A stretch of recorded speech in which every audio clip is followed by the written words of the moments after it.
Shalom saudaraku, selamat pagi. Mari kita berdoa sebelum kita baca Alkitab pagi ini dari Keluaran pasal 8. Kami bersyukur ya Bapa jika Engkau masih mempercayakan kehidupan bagi kami di pagi ini. Dan kami mau Tuhan firman-Mu yang akan menuntut kehidupan kami sepanjang hari. Supaya kami tidak berbuat dosa dan senantiasa menyenangkan hati-Mu. Maka ajar dan tuntun kami lewat firman-Mu. Jamah hati pikiran kami, cegah kami berbuat dosa. Berkati kami dengan hikmat, kepintaran, kecerdasan, kekuatan dan keberhasilan di dalam melakukan firman-Mu. Dalam nama Tuhan Yesus kami sambut firman Tuhan di pagi ini. Mari yang percaya katakan amin. Saudaraku, dari CBM 7 TV dengan saya Pendeta Deborah Dumasisyani Partambunan, kembali kita dalam acara BLC Bible Lover Club membaca Alkitab tamat dari kitab Kejadian 1 pasal setiap hari sampai kitab Wahyu. Hari ini kita tiba di dalam pembacaan Keluaran pasal 8. Judul perikop, tulah kedua Katak. Ayat 1. Berfirmanlah Tuhan kepada Musa, pergilah menghadap Firaun dan katakan kepadanya, beginilah firman Tuhan, biarkanlah umatku pergi supaya mereka beribadah kepadaku. 2. Jika engkau menolak membiarkannya pergi, maka aku akan menulahi seluruh daerahmu dengan katak. 3. Katak-katak akan mengerihap dalam sungai Nil, lalu naik dan masuk ke dalam istanamu dan kamar tidurmu, ya, sampai ke dalam tempat tidurmu, ke dalam rumah pegawai-pegawaimu dan rakyatmu, bahkan ke dalam pembakaran rotimu, serta ke dalam tempat adonanmu. 4. Katak-katak itu akan naik memanjati engkau, memanjati rakyatmu dan segala pegawaimu. Berfirmanlah Tuhan kepada Musa, katakanlah kepada Harun, ulurkanlah tanganmu dengan tongkatmu ke atas sungai, ke atas selokan dan ke atas kolam, dan buatlah katak-katak bermunculan meliputi tanah Mesir. 6. Lalu Harun mengulurkan tangannya ke atas segala air di Mesir, maka bermunculanlah katak-katak lalu menutupi tanah Mesir. 7. Tetapi para ahli itu pun membuat yang demikian juga dengan ilmu-ilmu mantra mereka, sehingga mereka membuat katak-katak bermunculan meliputi tanah Mesir.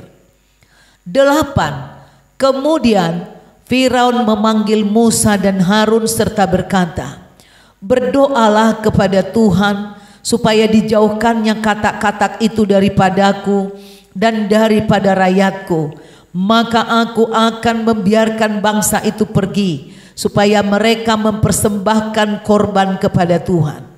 9. Kata Musa kepada Firaun, silakanlah tuanku katakan kepadaku, bila aku akan berdoa untukmu, untuk pegawaimu dan rakyatmu, supaya katak-katak itu dilenyapkan daripadamu dan dari rumah-rumahmu, dan hanya tinggal di sungai Nil saja. 10. Katanya, besok. Lalu kata Musa, jadilah seperti katamu itu, supaya tuanku mengetahui bahwa tidak ada yang seperti Tuhan, seperti Yahweh Tuhan kami. 11. Maka katak-katak itu akan dijauhkan daripadamu, dari rumah-rumahmu, dari pegawai-pegawaimu dan dari rakyatmu, dan hanya akan tinggal di sungai Nil saja. 12. Lalu Musa dan Harun keluar meninggalkan Firaun, dan Musa berseru kepada Tuhan karena katak-katak yang didatangkannya kepada Firaun. 13. Dan Tuhan melakukan seperti yang dikatakan Musa, sehingga katak-katak itu mati lenyap dari rumah, dari halaman, dan dari ladang. 14. Dikumpulkan oranglah bangkai-bangkainya bertumpuk-tumpuk, sehingga tanah itu berbau busuk. 15. Tetapi ketika Firaun melihat bahwa telah terasa kelegaan, ia tetap berkeras hati dan tidak mau mendengarkan mereka keduanya, seperti yang telah difirmankan Tuhan. Tulah ketiga, nyamuk. 16. Berfirmanlah Tuhan kepada Musa, katakanlah kepada Harun, ulurkanlah tongkatmu dan pukulkanlah itu ke debu tanah, maka debu itu akan menjadi nyamuk di seluruh tanah Mesir. Lalu mereka berbuat demikian. Harun mengulurkan tangannya dengan tongkatnya dan memukulkannya ke debu tanah, maka nyamuk-nyamuk itu hinggap pada manusia dan pada binatang. Segala debu tanah menjadi nyamuk di seluruh tanah Mesir. 18. Para ahli itu pun membuat yang demikian juga dengan ilmu-ilmu mantranya untuk mengadakan nyamuk-nyamuk, tetapi mereka tidak dapat. Demikianlah nyamuk-nyamuk itu hinggap pada manusia dan pada binatang. 19.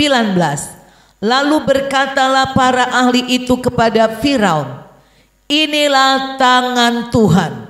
Tetapi hati Firaun berkeras dan ia tidak mau mendengarkan mereka, seperti yang telah difirmankan Tuhan.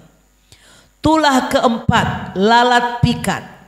Ayat 20, berfirmanlah Tuhan kepada Musa, bangunlah pagi-pagi dan berdirilah menantikan Firaun pada waktu biasanya ia keluar ke sungai.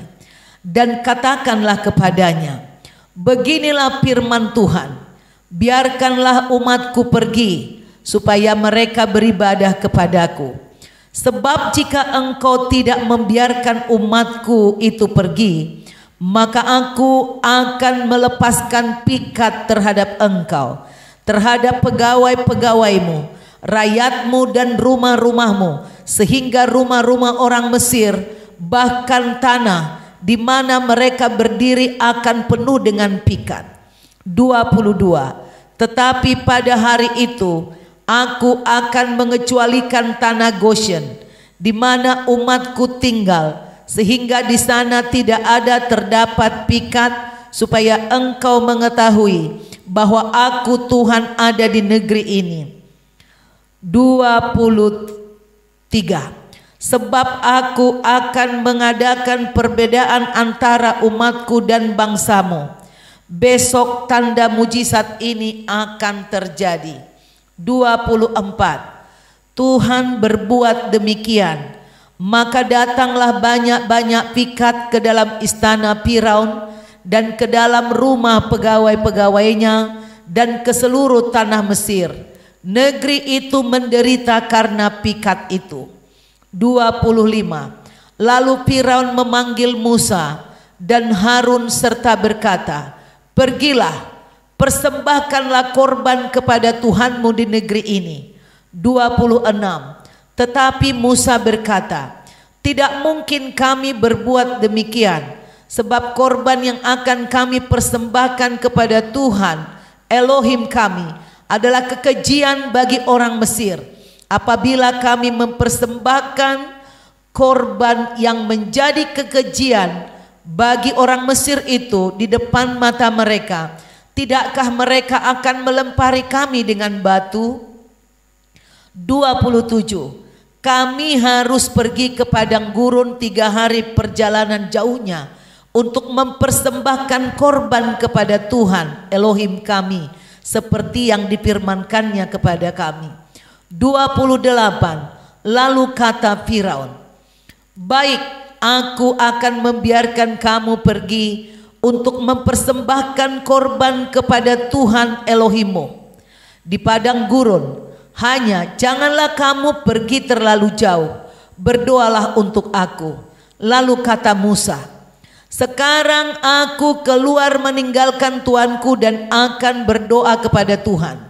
Maka pikat itu akan dijauhkan besok dari Firaun, dari pegawai-pegawainya dan rakyatnya. Hanya janganlah Firaun berlaku curang lagi dengan tidak membiarkan bangsa itu pergi untuk mempersembahkan korban kepada Tuhan. 30. Sesudah itu keluarlah Musa meninggalkan Firaun, lalu berdoa kepada Tuhan. 31. Dan Tuhan membuat seperti yang dikatakan Musa. Pikat itu dijauhkannya dari Firaun, dari pegawai-pegawainya dan dari rakyatnya. Seekor pun tidak ada yang tinggal. 32. Tetapi sekali ini pun Firaun tetap berkeras hati. Ia tidak membiarkan bangsa itu pergi. Demikianlah pembacaan firman Tuhan dari kitab Keluaran pasal 8 ayat 1 sampai 32. Saudaraku, tadi dikatakan bahwa berfirmanlah Tuhan kepada Musa, lihat, aku mengangkat engkau ya, pergilah menghadap Firaun dan katakanlah kepadanya, beginilah firman Tuhan, biarkanlah umatku pergi supaya mereka beribadah kepadaku.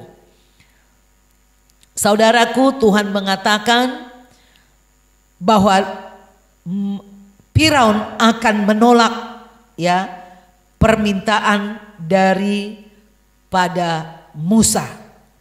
Lalu diancamkan, kalau kau menolak maka katak-katak akan masuk dari sungai Nil ke rumahmu, ke istanamu, ke semua tempat tidurmu, sampai ke tempat pembakaran rotimu. Betapa menjijikkan saudaraku ya.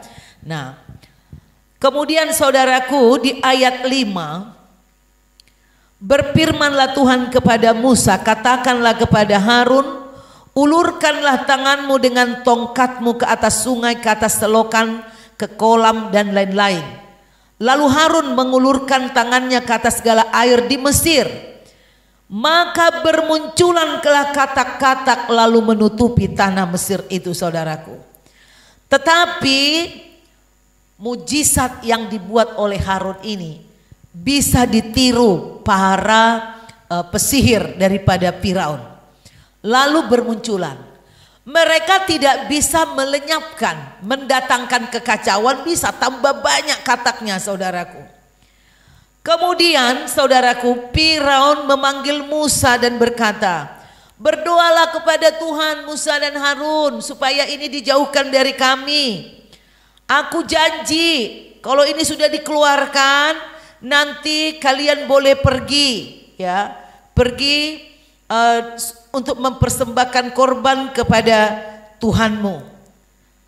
Lalu saudaraku, katak-katak itu lalu si Musa mengatakan besok, dan katak-katak itu dijauhkan. Tetapi begitu Firaun merasa ada kelegaan, dia mengeraskan hati lagi. Tuhan sudah melakukan seperti apa yang dikatakan Musa. Katak-katak itu mati, bangkai-bangkainya bertumpuk-tumpuk ya, dan Tuhan sendiri yang bisa melenyapkan masalah dari bangsa Mesir. Kita lihat saudaraku, Tuhan itu bukan membenci Mesir. Tuhan ingin membuat Mesir percaya kepada Tuhan ya, tapi mereka tidak percaya. Dan saya mau beritahu kepada saudaraku, Tuhan ini sangat kreatif memperlihatkan betapa hebatnya kuasanya melawan kuasa-kuasa kegelapan melalui mujizat-mujizat yang dibuat Tuhan ini. Pertama, dia menggunakan gejala alam ya. Kemarin kita sudah mendengarkan ternyata ada banjir dari Ethiopia, dari Abyssinia, membawa lumpur yang berwarna merah, dan ada binatang-binatang yang akhirnya membuat beracun, ikan-ikan di Nil mati. Kemudian katak-katak keluar. Nah, Tuhan membuat lagi tulah melalui katak ini. Saudaraku, ini bukan secara kebetulan. Kemarin saya katakan Sungai Nil dibuat banjir karena mereka mendewakan Sungai Nil.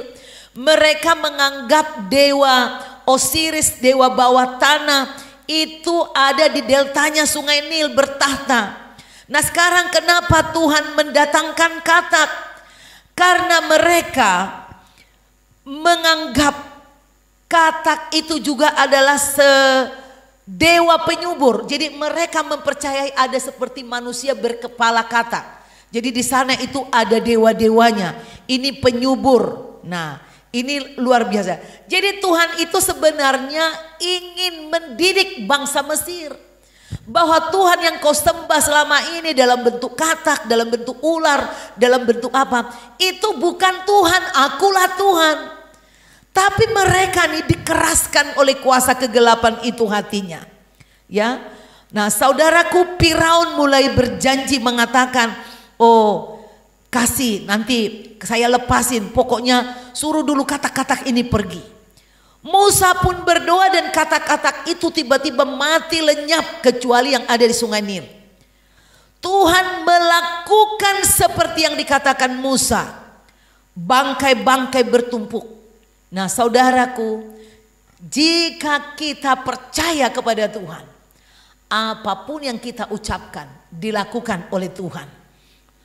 Itu yang dia katakan, mintalah kepadaku. Jika engkau di dalam aku, kata Tuhan Yesus, aku di dalam, mintalah kepada Bapa di dalam namaku, niscaya engkau akan menerimanya. Itu juga sudah berlaku kepada Musa, saudaraku. Nah, saudaraku, tulah ketiga, yaitu nyamuk. Dengan banjir itu, saudaraku, kemudian tentu mengering-mengering, kemudian lama-lama jadi banyak debu. Nah, dari debu ini timbul nyamuk-nyamuk. Nah, air-air yang menggenang itu bisa tempat bersarang. Nyamuk bertelur, berlipat ganda dengan secepat kilat. Nah, kenapa Tuhan harus membuat tulah nyamuk? Ini juga untuk memberitahu bangsa Mesir. Karena bangsa Mesir kan memiliki banyak dewa-dewi. Nah, salah satu dewa tanah, ya, itu namanya Geb. Itu nyamuk ini, bersimbol nyamuk. Nah, saudaraku, ketika Harun membuat nyamuk ini, penyihir-penyihir itu tidak bisa menirunya. Lalu nyamuk ini hinggap pada binatang dan kepada manusia. Dan saat ini, saudaraku, para ahli Mesir udah terbuka matanya, terbuka hatinya. Mereka mengatakan ini tangan Tuhan. Tetapi Firaun tidak mau mempercayai. Firaun tetap berkeras hati. Lalu saudaraku, kita sampai di tulah keempat. Di tulah keempat, berfirmanlah Tuhan kepada Musa, bangunlah pagi-pagi dan berdirilah menantikan Firaun pada waktunya ia keluar ke sungai. Katakanlah kepadanya, beginilah firman Tuhan. Biarkanlah umatku pergi supaya mereka beribadah kepadaku. Sebab jika engkau tidak membiarkan umatku itu pergi, maka aku akan melepaskan pikat terhadap engkau dan pegawai-pegawaimu dan rakyatmu dan rumah-rumahmu. Bahkan tanah di mana mereka berdiri akan penuh dengan pikat. Saudaraku, lalat pikat ini bukan lalat biasa. Lalat pikat adalah lalat yang berbahaya. Dia mengeluarkan larpa-larpa. Apabila terkena di binatang, larpanya dikeluarkan. Larpa ini menjadi parasit menghisap darah. Membuat itu luka, gatal, sakit, bentol-bentol, dan kemudian bisa mati. Nah, itu bisa masuk ke darahnya larpa-larpa ini. Jadi ini adalah lalat yang sangat berbahaya di Afrika, saudaraku. Nah, dan Tuhan menegaskan, aku akan membuat perbedaan antara umatku Israel dan engkau Mesir. Maka hanya ada di Mesir lalat pikat ini. Di Gosen ini tidak akan ada. Inilah janji Tuhan melalui Musa ketika berkata-kata kepada Firaun. Besok tanda mujizat ini akan terjadi. Lalu saudaraku, Tuhan berbuat demikian. Lalat pikat didatangkan masuk ke istana Firaun, ke rumah pegawainya, ke seluruh tanah Mesir. Dan negeri itu menderita karena lalat pikat itu. Di ayat 25 dikatakan, Firaun kemudian memanggil Musa dan Harun serta berkata, pergilah, persembahkanlah korban kepada Tuhanmu di negeri ini. 26, tetapi Musa berkata, tidak mungkin kami berbuat demikian, sebab korban yang akan kami persembahkan kepada Tuhan kami adalah kekejian bagi orang Mesir. Apa yang dimaksud kekejian? Saudaraku, tadi katak, ya, nyamuk. Katak itu dianggap dewa, sampai katak nggak boleh dibunuh di Mesir, saudaraku. Nah, kenapa Musa mengatakan bahwa kalau mereka mengorbankan korban sembelihan kepada Tuhan adalah kejijikan? Nanti kalau kami potong di sini sapi dan kambing atau lembu, nanti kami bisa dilempari rakyat Mesir. Karena apa? Mereka juga menganggap bahwa sapi dan lembu dan kerbau adalah dewa. Adalah dewa-dewa. Sapi dan kerbau dianggap keramat. Nah, dalam bentuk Hathor dia adalah dewi cinta, dilambangkan sebagai sapi. Ada juga binatang sebagai dewa kucing, Bas namanya. Knum, dewa biri-biri. Jadi kalau mereka potong domba atau biri-biri, wah, mereka bisa dilempari batu. Inilah alasan daripada Musa. Saudaraku, semua mereka dewakan, ya saudaraku. Jadi Musa mengatakan, kami harus pergi ke padang gurun 3 hari perjalanan jauhnya untuk mempersembahkan korban kepada Tuhan, kepada Yahweh Tuhan kami, seperti yang difirmankannya kepada kami. Lalu di ayat 28 kata Firaun, baik, aku akan membiarkan kamu pergi untuk mempersembahkan korban kepada Yahweh Tuhanmu di padang gurun, hanya janganlah kamu pergi terlalu jauh. Dia masih batasi. Dia ingin lepas dari lalat pikat, tapi dia tidak ingin bangsa Israel lepas dari perbudakannya, saudaraku. Tuhannya itu hebat, saudaraku. Lalu dia katakan, berdoalah untuk aku. Dia mulai tanpa malu meminta pertolongan kepada Yahweh. Namun demikian, saudaraku, kata Musa, sekarang aku keluar meninggalkan tuanku dan aku akan berdoa kepada Yahweh. Maka pikat itu akan dijauhkan besok dari Firaun, dari pegawai-pegawainya dan rakyatnya. Hanya janganlah Firaun berlaku curang lagi dengan tidak membiarkan bangsa ini pergi untuk mempersembahkan korban kepada Tuhan. Musa memperingatkan supaya Firaun tidak curang. Lalu sesudah itu keluarlah Musa meninggalkan Firaun dan berdoa kepada Tuhan. Dan Tuhan, perhatikan, dan Tuhan membuat seperti yang dikatakan Musa. Pikat itu dijauhkannya dari Firaun, dari pegawai-pegawainya, dari rakyatnya.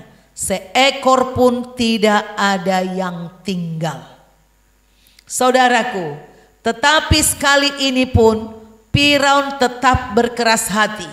Ia tidak membiarkan bangsa itu pergi. Nah, saya, saudaraku, ada satu perumpamaan cerita tentang serigala dengan bangau. Suatu hari serigala ini habis menerkam bangsanya. Karena dia lapar, dia mentelan, ternyata tulang dari mangsanya ini keras, nyangkut di kerongkongannya. Dan dia berusaha mengeluarkan tapi tidak bisa. Dia keluar meraung-raung, melolong-lolong, meminta tolong kepada binatang-binatang lain, tapi tidak ada yang membantu. Tiba-tiba terbanglah seekor burung bangau mendekat. Dia kasihan lihat lolongannya si serigala. Lalu si serigala ini mengatakan, tolong bantu saya, nanti saya kasih hadiah. Lalu si bangau ini, saudaraku, rela dia berkorban, dia memasukkan paruhnya termasuk kepalanya untuk bisa masuk ke kerongkongan daripada si serigala, mengeluarkan tulang yang nyangkut itu. Setelah dilepaskan, si serigala merasa lega. Lalu si bangau menuntut hadiah. Dia katakan, "Mana hadiahnya serigala?" Si serigala menjawab, "Kan tadi kamu udah memasukkan kepalamu ke dalam mulutku. Udah syukur aku tidak makan kepalamu. Kan kepalamu keluar dengan aman. Jadi kamu tadi udah rela saya tadi nggak nggak memangsa kamu. Jadi seharusnya kamu yang berterima kasih kepadaku," kata si serigala, "karena aku telah berbaik hati tidak memakanmu." Nah, kira-kira seperti itulah si Firaun Mesir ini, seperti serigala yang sudah ditolong tidak tahu berterima kasih kepada Musa. Saudaraku, perhatikan baik-baik. Tidak ada kutuk kena kepada orang tanpa alasan. Jadi Tuhan membuat tulah bukan karena kekejamannya, tetapi tulah itu disesuaikan dengan dewa-dewi yang disembah oleh bangsa Mesir. Tulah itu dibuat untuk mempermalukan bahwa yang kamu sembah selama ini bukan Tuhan. Lihat nih, dewa-dewi yang kau anggap menyuburkan, membesarkan kamu, merawat kamu seperti nyamuk, seperti sapi, seperti apa. Ini semua bisa menjadi musuhmu, membinasakanmu. Maka saya peringatkan kembali kepada saudara. Jika saudara pergi berdukun, meminta kekayaan kepada dukun, bertanya sesuatu kepada dukun, meminta roh penunduk, memakai kuasa kegelapan, ingat, maka engkau terbuka pintu juga untuk menerima kuasa kegelapan, diserang kuasa kegelapan. Kutuk tidak akan lepas darimu, dari anak cucumu. Jadi berhenti pergi ke dukun, berhenti melakukan okultisme. Jangan andalkan itu. Kau mau naik pangkat, jangan pergi ke dukun minta hal-hal yang seperti itu. Jangan menyantet orang. Saudaraku, Tuhan pasti datang dengan kuasa dan keadilannya, menyatakan kuasanya bahwa tidak ada kuasa dewa-dewi, kuasa setan-setan, kuasa kegelapan yang tidak bisa dihancurkan oleh Tuhan. Dengan keadaan alam, hal yang ada di alam ini, dia bisa menghancurkan niat-niat orang jahat dan kuasa-kuasa musuh Tuhan. Oleh karena itu saudaraku, tidak ada gunanya kita berkongsi dengan roh jahat, dengan kegelapan, dengan dukun-dukun, dengan orang-orang yang berbuat jahat. Lebih baik kita menyatu dengan Tuhan, karena hanya Tuhan yang berkuasa melepaskan kita dari segala bencana, dari segala kuasa kegelapan, dari roh maut dan kematian, dari segala kutuk. Demikianlah pelajaran firman yang bisa saya sampaikan kepada saudara di pagi hari ini dari Keluaran pasal 8. Sampai jumpa besok di Keluaran 9 setiap jam 5 pagi. Mari kita berdoa terlebih dahulu. Sebelum kita beraktivitas, terima kasih Tuhan. Kami mengundang Engkau untuk campur tangan dalam kehidupan kami. Jika ada di antara kami Tuhan yang mengandalkan kekuatan, mengandalkan pengalaman, mengandalkan kuasa kegelapan, mengandalkan orang-orang berpangkat, mengandalkan harta, mengandalkan apapun yang kami miliki, kami minta ampun telah memberhalakan segala sesuatu, menduakan Engkau. Lepaskan kami Tuhan dari penyembahan berhala. Lepaskan kami dari kutuk akibat berdukun, akibat melakukan praktek-praktek okultisme di dalam hidup kami. Bebaskan kami dari kutuk akibat praktek okultisme yang dilakukan orang tua kami, nenek moyang kami turun-temurun. Kuasa darah Yesus membebaskan kami dari semua ikatan okultisme. Saat ini Tuhan, kami percaya Engkau berkuasa atas binatang-binatang. Maka sengat-sengat binatang, virus, bakteri, lalat atau nyamuk yang membuat penyakit dan maut, kami nyatakan tidak berkuasa atas hidup kami. Tuhanlah perlindungan kami. Ada tanda Kristus, darah Yesus mengalir di tubuh kami, menjaga kami, melindungi kami. Dan malaikat-malaikatmu membebaskan kami dari serigala-serigala yang ganas, yang ingin merusak hidup kami, menelan hidup kami. Kami serahkan hari ini Tuhan, seluruh hidup kami, perjalanan kami, pergerakan kami, usaha dan aset kami ke dalam tangan-Mu. Kau melindungi kami dari si serigala yang ganas, dari kuasa binatang-binatang yang jahat, yang buas, dari kuasa-kuasa santet, kuasa kegelapan. Tuhanlah perlindungan kami.